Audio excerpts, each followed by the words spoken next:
Provérbios 22, 6. Quem encontrou, diga amém. Provérbios 22, 6.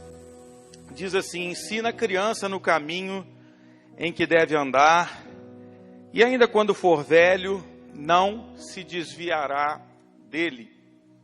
Ensina a criança no caminho em que deve andar, e ainda quando for velho, não se desviará dele. Vamos orar de novo? Pai, nós te pedimos que o Senhor nos ajude nessa manhã, que o Senhor nos conduza, que o Senhor nos instrua. Eu sei e tenho aprendido que a água da vida vai derramar neste momento sobre nós. Viemos aqui te cultuar, te adorar, entoar cânticos, entregar o nosso coração, e o Senhor é tão bom. O Senhor não nos despede de mãos vazias. E para todo aquele que abriu o seu coração nesse momento e dizer: Senhor, fala comigo, o Senhor há de derramar da tua água, há de saciar a nossa sede. Então fala com aqueles que estão com os corações disponíveis, em nome de Jesus. Quem crê, diga amém. Queridos, todos nós vimos essa semana o comercial de uma rede de fast food, ensinando ou colocando valores que nós não cremos como cristãos, que claro, respeitamos, porque cada um de nós é livre, para crer no que quiser e acreditar, no que nós quisermos, mas principalmente porque mexeu com as nossas crianças ou com as crianças, e nós entendemos que isso não é bom, não é necessário. Mas eu queria te dizer que eu não acho, e não se escandalize com o que eu vou te dizer em nome de Jesus, que quem ensina dessa forma não está errado. Eu vou ser mais claro. Há pessoas que creem, por exemplo, num livro que manda matar aqueles que não creem naquele livro. Lá no Oriente, eles são mais conhecidos. E se você crê nisso, você precisa exercer a sua fé nisso e ser alguém que amarra uma bomba no corpo e explode as pessoas. Porque é isso que foi ensinado e você crê como verdade. Quem entende o que eu estou dizendo, por favor? Então, eu sou a favor, sim, de que, diante do que presenciamos, a gente boicote a rede, a gente deixe de consumir os produtos da rede. Todos nós somos livres para manifestarmos a nossa opinião, e isso precisa ser respeitado, e precisamos respeitar quem pensa dessa forma. Agora, eu entendo, e aqui eu quero começar a palavra, que mais importante do que a gente se opor, ser resistência, nós entendermos o que a palavra de Deus diz. E nós somos convidados por Jesus Cristo a fazermos discípulos. Nós somos convidados a pregar a verdade. Nós somos convidados a, depois que entendemos que Jesus Cristo abriu nossos olhos, enxergamos e sabemos o que é e quem é a verdade, a levarmos a verdade às pessoas. E especificamente esse texto fala de ensinarmos a criança no caminho. Então, mais importante do que qualquer boicote, dislike, curtida ou descurtida, dê o nome que você quiser, é nós ensinarmos a criança ou as nossas crianças o que é a verdade, ensinarmos a palavra, falarmos sobre Jesus, quem é Jesus, qual é a sua obra, quem é Deus, quem Deus criou, o que Deus fez. É isso que nós precisamos fazer, e quem está entendendo, por favor, diga amém. Então o texto ele começa dizendo: ensina. Ensina. A palavra original no hebraico, shanak, não é um ensino qualquer, significa treino, dedicação, instrução. É algo que é feito com esforço, com zelo, com esmero. Não é um ensinar de qualquer jeito. Eu aprendi, tenho ensinado isso. Sou engenheiro, trabalho com engenharia há 25 anos. Estou na mesma empresa há 9 anos, trabalhamos com construção, com reforma. E um princípio que eu aprendi é que eu não terceirizo aquilo que é a atividade mais importante da minha empresa. Então, se eu construo, eu tenho pedreiros, eu tenho serventes. Se eu faço instalação, eu tenho instaladores. Essa é a atividade principal da minha empresa e eu não terceirizo para ninguém. Agora, quando eu acabo uma obra, a limpeza, ela não é uma atividade principal. Então, eu chamo uma empresa de limpeza. Eu não gasto energia naquilo que é a atividade principal. Agora eu estou aqui diante de pais e mães, e eu sou pai de um jovem de 23 anos, somos pais de uma adolescente, quase adolescente, uma junior, uma pré-adolescente de 12 anos, portadora de síndrome de Down, e somos pais também de uma criança de 3 anos. Esse pastor é doido. Deus tem os seus doidos aí. E eu falo como pai também. E como pai eu aprendi que filho é a atividade principal de um pai. Filho é a atividade principal de uma mãe. Filho não é para ser terceirizado. Filho não é para ser educado pela escola, embora a escola seja parceira. Filho, embora tenha que estar na escola bíblica ali aprendendo na linguagem dele, não é para ser educado somente pela escola bíblica. Entenda o que eu estou dizendo, ela é importante, necessária, traga todo domingo em nome de Jesus. Mas filho é para ser educado em casa. Filho não é para ser educado pelo YouTube, pelos netos da vida. Não é para ser educado por celular. Tenho uma filha de 12 anos. Pai, compra um celular para mim. Pai, eu quero fazer um TikTok. A de 3 anos, então, mais esperta ainda, já quer fazer os TikToks. E não que não possa, querido. Mas precisam ser... Tem gente que nem sabe o que é TikTok. Sabe o que é? Você é cringe. Você é cringe. Se você não está entendendo nada que eu estou falando, se atualize. Que os seus meninos estão entendendo. Vai bugar. Obrigado, Ale. Então, queridos, o que é a atividade principal, sou eu quem faço. Se você pensa em ser pai ou mãe, ou você é pai ou mãe, e acha que você é parceiro de alguém para educar o seu filho, há algo errado. Ensina, dedica, instrui, sou eu quem coloca princípios. Você pode ter até o avô ou a avó para ajudar. E como nós, né, Madá, lamentamos não termos nossos pais por perto, eles moram no interior, para poder nos ajudar na educação. Mas para ajudar, porque quem define o que é certo ou errado sou eu. Quem é responsável sou eu. Quem vai prestar contas diante de Deus, desse pequeno rebanho que Ele colocou nas minhas mãos, sou eu, pai, e a minha esposa que é mãe. Por isso eu preciso entender o que é ensinar, dedicar, gastar tempo com aquilo que é a atividade principal que Deus colocou para eu fazer como pai e como mãe. Quem está entendendo o que eu estou dizendo, diga glória a Deus. O texto diz ensina. Ensina quem? A criança. E o que é essa criança? A gente pensa nos pequenos, na turma que está no infantil.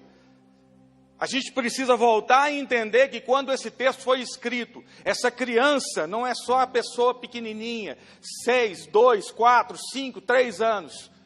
Uma criança, no contexto da época, é o que a gente entende como junior, pré-adolescente, os pequenos também, um adolescente. Ou seja, quando nós falamos de ensinar a criança, nós estamos falando de ensinar todos os jovens, os adolescentes, os pequenos. É um longo e árduo trabalho que nós temos. Pastor, por que eu preciso ensinar o meu adolescente, o meu junior? Ele já não sabe, não, queridos. Aqui, os mais velhos já foram adolescentes. Você acredita que eu já fui um adolescente cheio de espinhas? Questionador, achava meus pais chatos, tinha certeza absoluta que eu sabia mais do que meu pai, do que a minha mãe. Só eu fui assim aqui, né? Ninguém mais. Quem foi um adolescente que achava que os pais não sabiam nada? Aleluia. Obrigado, estamos juntos no mesmo barco. Queridos, a adolescência, o tempo de junior e até os jovens, é uma fase de insensatez.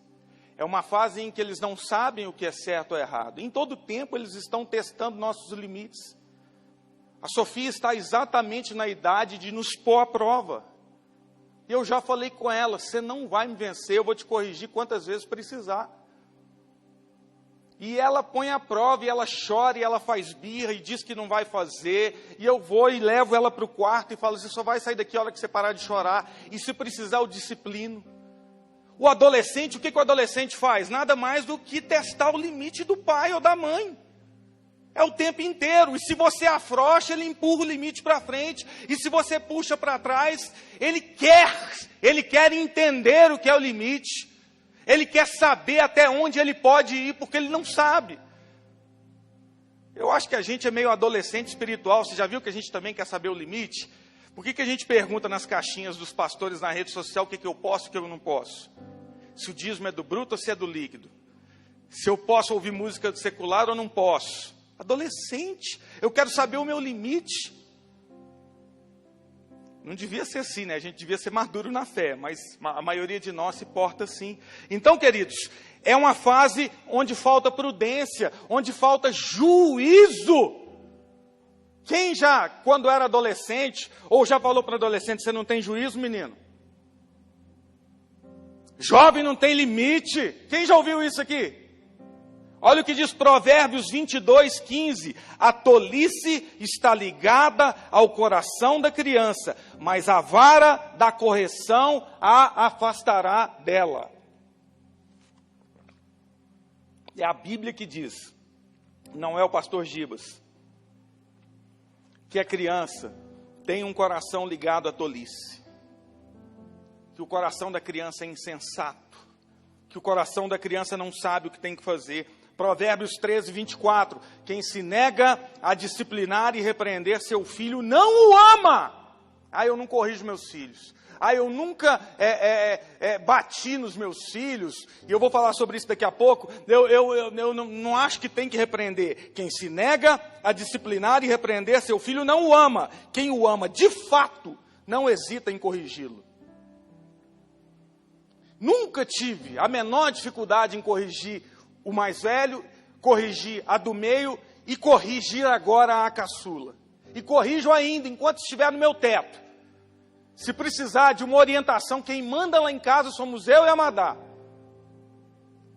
Claro, há maneiras de corrigir, mas ensinar também é corrigir. Ensinar também é disciplinar. Provérbios 3:11 e 12. Deus diz, filho meu, não desprezes a disciplina do Senhor, nem te sintas magoado porquanto o Senhor corrige a quem ama, da mesma forma que o pai o repreende. O autor de Hebreus vai repetir isso. Deus disciplina quem ama. E aí falo para nós na posição de filhos agora, filhos de Deus, filhos de quem tem pai vivo ainda. Se você está sendo corrigido, se sente corrigido, dê glória a Deus, que é porque o Senhor te ama. Se você está andando sem freio, fazendo o que quer da sua vida, e ninguém te corrige, e você não se sente corrigido por Deus, cuidado. Cuidado. Você pode estar achando que é filho de Deus e não é. Deus corrige quem Ele ama. E se eu sou pai e mãe, eu corrijo os meus filhos a quem eu amo. Claro, queridos, existe uma maneira de corrigir. Eu não vou pegar a vara e bater no meu filho de 23 anos. Não vai funcionar. Concordam? A menor de 3 anos tem uma vara no guarda-roupa. Se eu abro a porta do guarda-roupa, ela já trava. Já trava. E muitas vezes não adianta, que eu tiro a vara e ela fala assim, deu ruim. E eu corrijo com vara, corrijo com chinelo, evito corrigir com a mão, para que ela entenda que a mão acaricia, abençoa. Às vezes eu falho. Correção não é para ser feito com raiva. Senão você vai descontar a sua frustração, a sua raiva, o seu problema no trabalho, o seu problema emocional, a briga de casal que você teve. Já fiz isso muitas vezes. A madame me fazia raiva, eu ia lá e descontava nos meninos. Alguém mais aqui, por favor, não me deixe pecar sozinho não, gente. Que a gente peca, a gente briga. Tem um irmãozinho amado ali, tá, eu entendo, irmão. Mas a gente tenta fazer o certo. E eu coloco a criança na sua altura, fala com ela.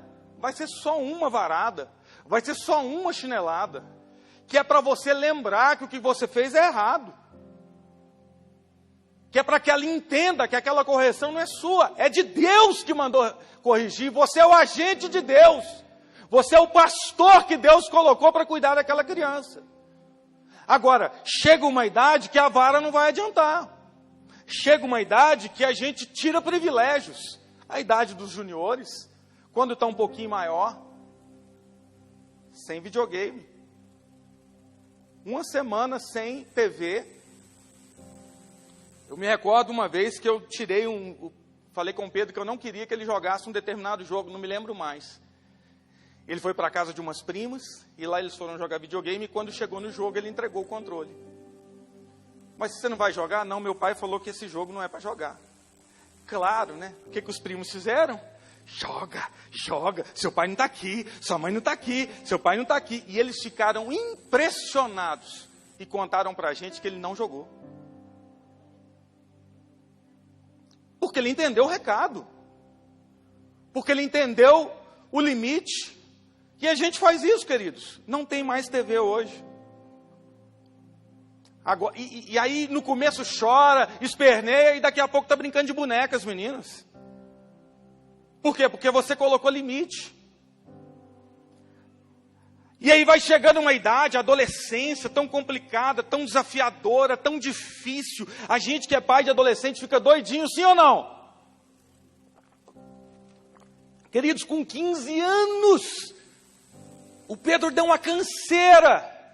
E eu queria corrigir, queria disciplinar, e a Madá segura, mas eu preciso corrigir, e a Madá mede, pensa, nós vamos perder o menino. E eu orava, eu me recordo que o nosso pastor era o pastor Wilson, eu procurava o pastor Wilson, o que eu vou fazer? Ele, Gibas, me dá a mão e vamos orar junto, vamos chorar junto, que eu também tenho um filho adolescente.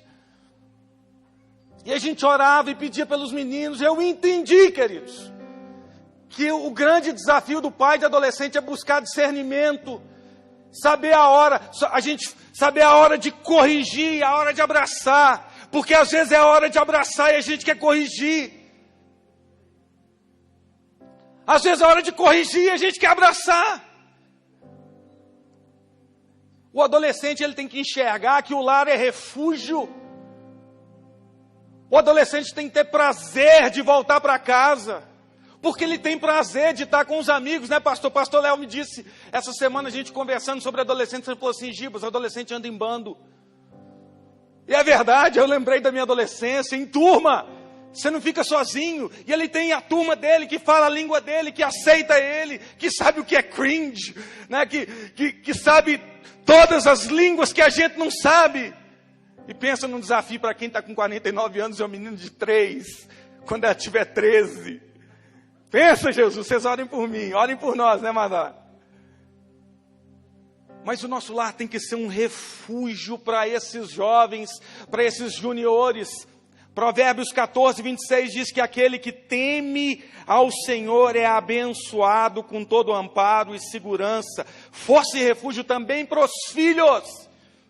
Precisamos temer a Deus, ter temor ao Senhor.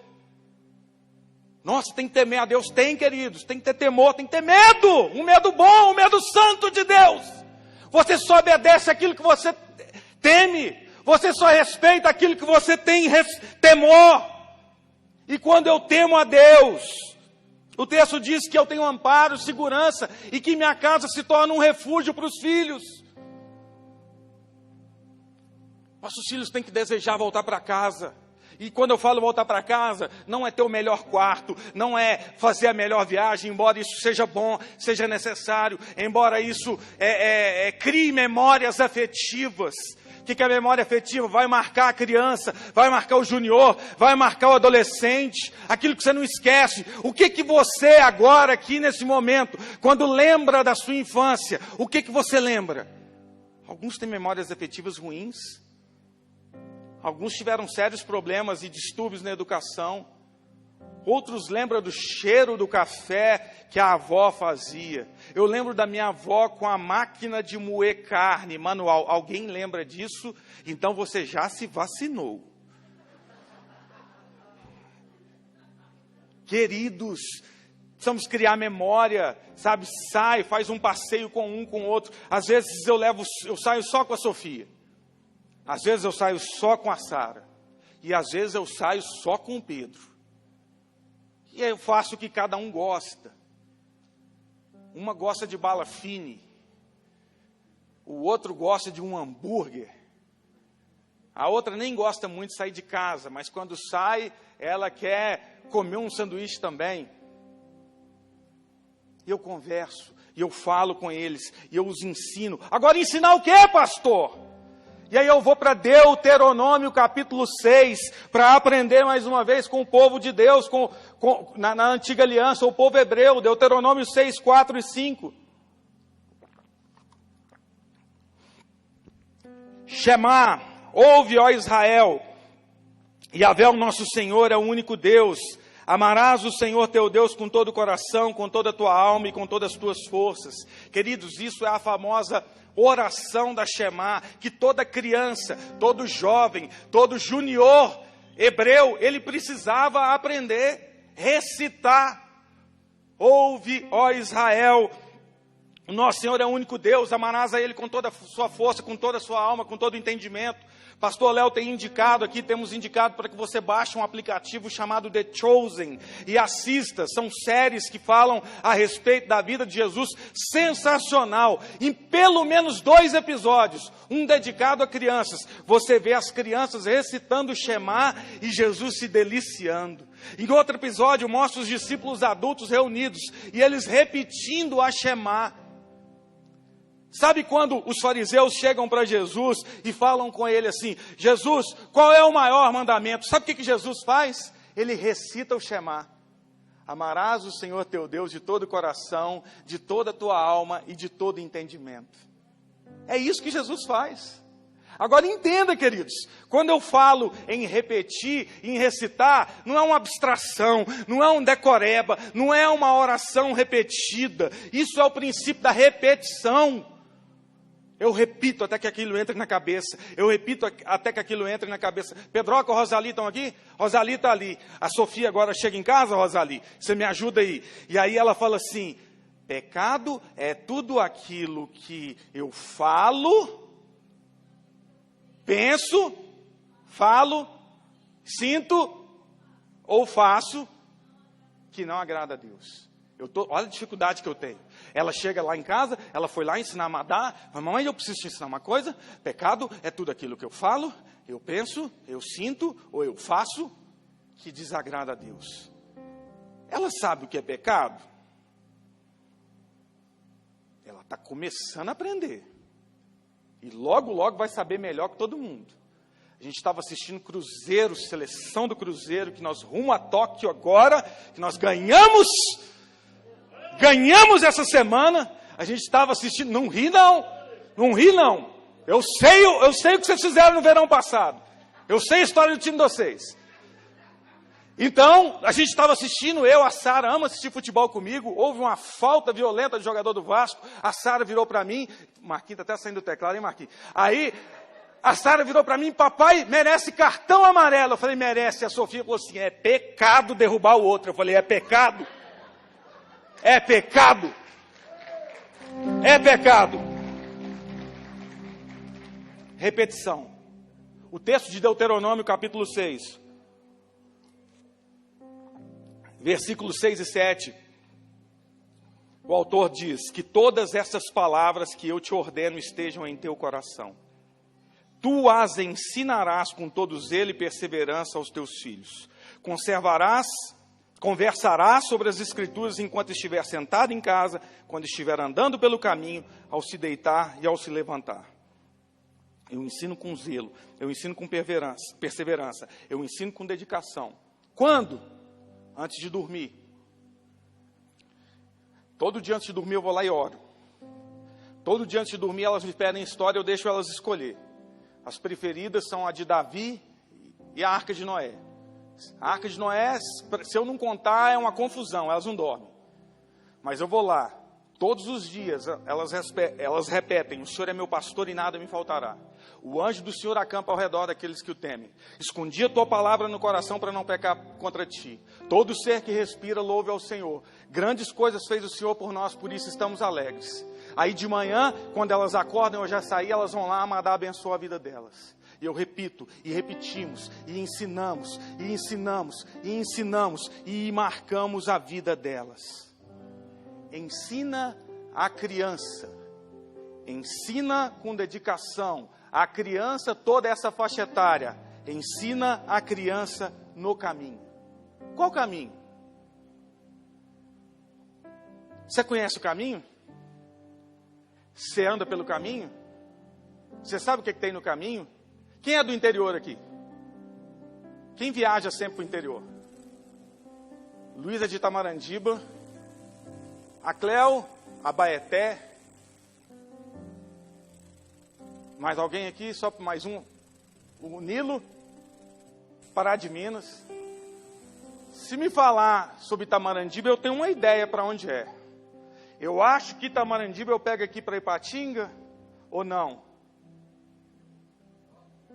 Norte Minas. Mas eu saio aqui por Valadares ou eu saio ali por Ceasa ali? Ah, tá. Ó, já ia me dando mal, hein? A Baeté, você sai por lá de Pará de Minas. Mas você pode ir também pela 040 ali, dar um pouquinho de volta.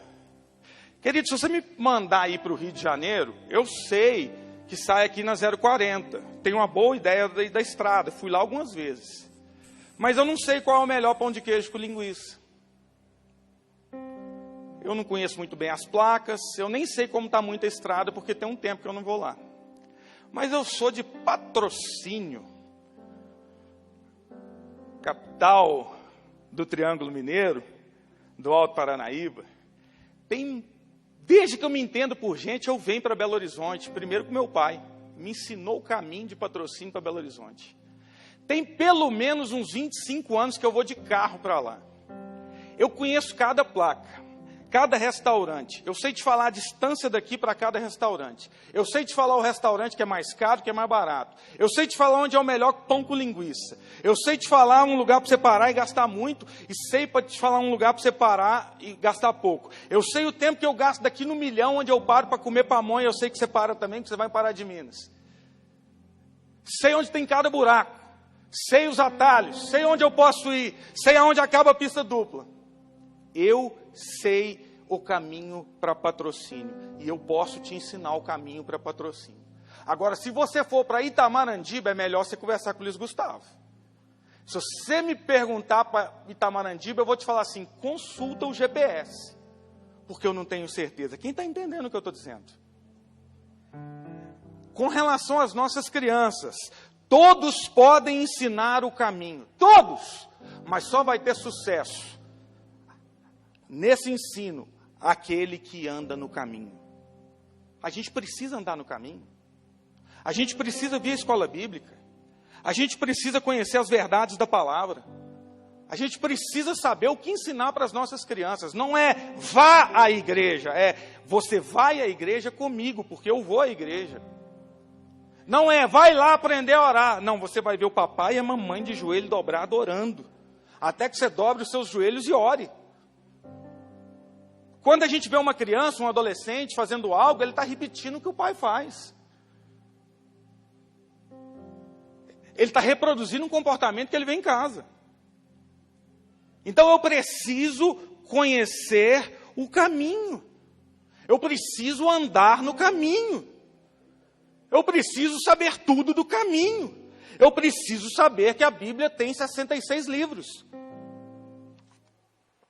Que o Antigo Testamento tem 39, posso até confundir com 37, mas eu sei que é perto disso. que o Novo Testamento tem 27, que Paulo é o principal autor das cartas do Novo Testamento. E mais do que conhecer, eu preciso passar, praticar, andar por esse caminho. Jesus disse: eu sou o caminho, a verdade e a vida. Eu preciso me relacionar com Jesus. Cristianismo é relacionamento. Não é só pegar e falar e vir aqui e cumprir um ritual, porque isso é fácil. É se relacionar, é falar com Ele. Pastor, como é que eu ouço a voz de Deus? Ué, você anda com Jesus e não ouve? Você tem 15 anos de crente e ainda não ouve? Eu sei que às vezes é difícil, queridos. Eu sei que às vezes a gente está passando períodos turbulentos. Eu sei que às vezes as emoções balançam a gente. Mas eu preciso caminhar para um amadurecimento de discernir que o caminho em qual eu estou andando está falando comigo. Eu só posso ser efetivo em ensinar o caminho se eu ando no caminho. O caminho é a verdade. E a verdade fere, a verdade ela ofende, ainda que dita em graça. O verbo habitou no meio de nós, cheio de graça e verdade. Nós precisamos ensinar a verdade com graça, respeitando a todos, mas sabendo que a verdade fere. Você acha que você vai pregar para alguém que creu em algo 40 anos da vida, e ela vai falar: que lindo o que você me ensinou, você acabou de destruir tudo que meus pais me ensinaram. Pedro acaba de pregar Atos capítulo 32, versículo 37 e 38. Acabou de pregar para uma multidão. O texto sagrado diz: ao ouvirem tais palavras, eles ficaram agoniados em seu coração e desejaram saber de Pedro e dos outros apóstolos. O que devemos fazer? O que eu faço agora? Esses ficaram agoniados. Há uma versão mais antiga que fala: compungiu-se-lhe o coração. A palavra original é ferir, machucar. O coração deles foi ferido, foi machucado. Algo entrou ali, algo mexeu com o coração daquelas pessoas. O que a gente faz? Arrependam-se e sejam batizados em nome do Pai, do Filho e do Espírito Santo, para que vocês recebam o Espírito Santo. A verdade machuca, ainda que dita com graça e amor. Agostinho andou desviado muito tempo.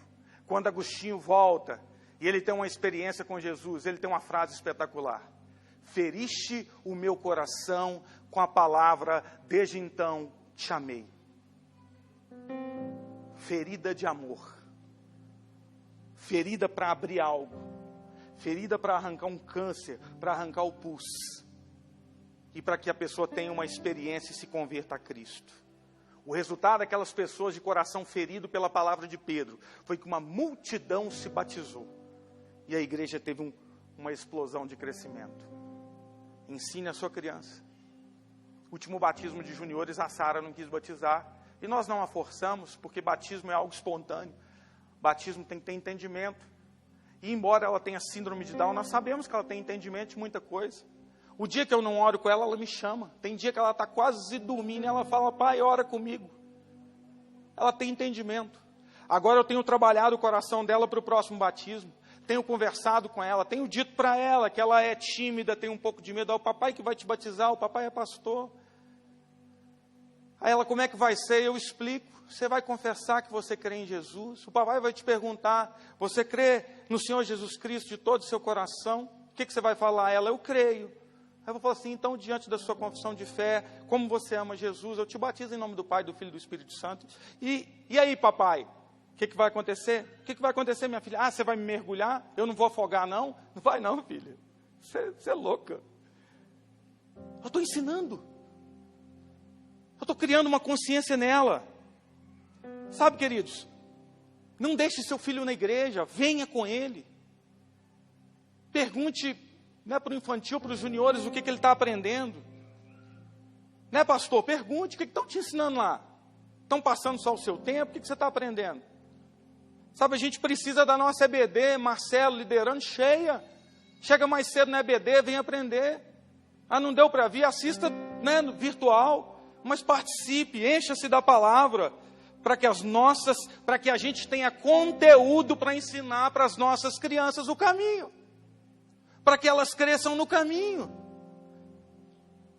Sabe, a gente precisa ensiná-las a respeitar, a amar. Tem gente diferente, tem gente que crê em outra coisa. E amém, queridos? Amém. É Deus que convence as pessoas do pecado, da justiça e do juízo, não sou eu e nem você. Agora, elas precisam saber qual é a verdade, elas precisam de firmeza na doutrina, elas precisam de Jesus na mente e no coração. E se nós não ensinarmos as nossas crianças, o mundo vai educar. Aí sim, se eu e você não ensinarmos, aí as propagandas terão efeito. Aí esse mundo assustador, eu confesso, queridos, que eu fico assustado. Eu fico pensando que quem tem um pouco mais de idade que eu deve estar mais apavorado ainda.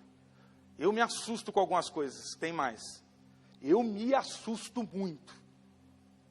Mas eu não posso me esquivar de ensinar o caminho e a verdade.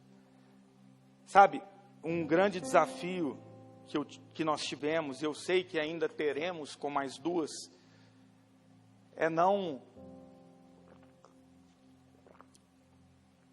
é o ensinar e fazer com que eles sejam inteligentes, busquem discernimento. Eu confesso aqui que eu morria de medo do que aconteceria quando Pedro entrasse na faculdade. Infelizmente tem muito jovem entrando na faculdade e se perdendo. E graças ao nosso bom Deus, o Pedro entrou, saiu mais crente. 23 anos, um servo do Senhor, tem se tornado um homem de Deus, tem nos dado orgulho. E aí eu quero até te encorajar, porque talvez você esteja pensando, eu me converti agora, como é que eu vou fazer? Queridos, eu me converti, o Pedro tinha 10 anos, até então a experiência que ele tinha com a igreja era que a Madal o levava para a Lagoinha e ele ficava brincando com os homenzinhos no banco da igreja, ele tinha um ambiente. Mas ele chegava em casa, o pai colocava Beatles, e tudo que a mãe tinha ensinado, o pai queria ensinar o contrário. Eu sei que Deus foi misericordioso com a gente. Eu sei que nós entendemos, depois que eu me converti rapidamente, que eu precisava fazer a diferença. A oração que eu sempre fiz a Deus eu fui um ignorante. Não leve isso em conta. Que esse menino cresça na verdade. E sempre tentamos. Fala isso para a glória de Deus, queridos. Eu não posso falar de outros filhos, eu preciso falar dos meus, me entenda. Tá? E sempre procurei, sabe, dar um limite, mas puxar. Houve uma fase que eu proibia de escutar músicas do mundo. Houve uma fase que eu fiz isso. Houve uma fase, ele contou isso num culto que ele pregou para jovens, que eu falei, tal pessoa não serve para ser seu amigo, e eu não quero você andando com essa pessoa. E na época ele quis me matar, e ele disse aqui no culto que me agradecia, e dava glória a Deus, quando ele olha aonde essa pessoa está, e aonde ele está. Falamos para a glória de Deus. Mas houve uma fase que eu precisei começar a deixar ele pensar. Houve uma fase que eu não podia também tornar alguém bitolado que ficasse com raiva da igreja. Ele tinha que entender. Jesus morreu pelos nossos pecados, diz Augusto Nicodemos, e não para tirar a nossa inteligência. A nossa fé, embora seja sobrenatural, ela também é racional. Então precisamos ensiná-los a pensar, a ter discernimento. O Pedro é muito querido nas rodas da nossa família, que ainda não entregaram o coração para Jesus, porque ele conversa de vários assuntos, sem perder a essência dele em Cristo. Agora o desafio é a Sara e a Sofia. E eu sei que muitos aqui têm esse desafio. Eu sei que tem gente aqui que está ouvindo essa palavra que nem filho tem, mas você vai ter. E pega essa palavra como algo preventivo. Guarda ela como semente para ela frutificar quando seus filhos nascerem. Que Deus nos dê graça, queridos. Que Deus nos ajude. Ensina a criança no caminho. Conheça o caminho. Ensine aqueles que Deus colocar na sua volta. Ah, pastor, eu não quero, não vou ter mais filhos. Talvez você seja um professor de escola bíblica das crianças, dos juniores, e possa ser uma bênção na vida deles e colocar sementes que você não tem ideia o fruto que vão dar. Eu fico imaginando o galardão de alguém que planta uma palavra numa criança, e essa criança vira uma líder na igreja, uma ministra do Senhor, porque alguém, uma família pegou e a levou, e plantou uma palavra nela. Sabe, nós podemos, e eu quero orar com vocês, podemos e devemos nos opor. Eu não como mais nessa rede de fast food. Eu tirei o aplicativo do meu celular. Não pretendo voltar lá tão cedo. Farei isso. Mas muito mais do que isso. Eu perseverarei ensinando as verdades bíblicas para os meus filhos. E antes da gente orar, talvez fique uma pergunta ainda. Pastor, mas o que eu digo por uma criança ou para os meus filhos a respeito desse assunto? Gênesis. É simples. Gênesis 1:27 diz: Deus criou o ser humano à sua imagem o criou, homem e mulher o criou. Morreu. Se a sua criança souber isso, parada resolvida. Os fariseus chegaram para Jesus: Jesus, o que o senhor tem para dizer a respeito do divórcio? Jesus não enfeitou o pavão, não. Gênesis. Criou Deus o homem e a mulher à sua imagem o criou. Deixará o homem o pai, a sua mãe, unir-se-á a sua mulher e tornar-se-ão uma só carne. Acabou. Se a sua criança aprender Gênesis, se ela entender essa verdade, primeiro repetindo, primeiro falando, mas depois aquilo entrar e ela entender aquilo, e ela tiver uma experiência com Jesus, ela andar pelo caminho, encontrar Jesus, pode ficar tranquilo. Ela vai dar show em muita gente. Ela vai saber amar o diferente. Saber que não precisa ofender ninguém. Mas que ela tem um Deus que não erra, como diz o vídeo que está rodando por aí, que criou homem e mulher à imagem e semelhança dele. Vamos ficar de pé para a gente orar.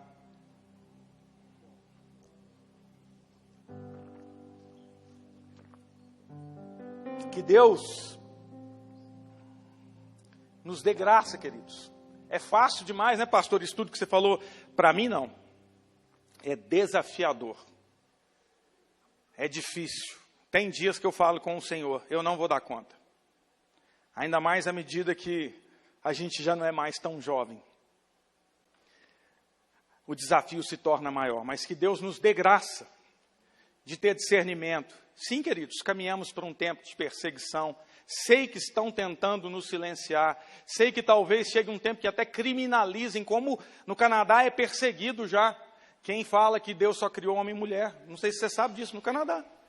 Sei disso tudo. Mas sei que precisamos ensinar as nossas crianças. Valorize o nosso ministério infantil. Estamos assustados com o que em 2 meses a Sofia aprendeu no Pequeninos. Louvado seja Deus pelo pastor, pela Rosali e pelo Pedroca. Ensinamos em casa, sim, mas estamos assustados quando a Sofia chega lá em casa e diz,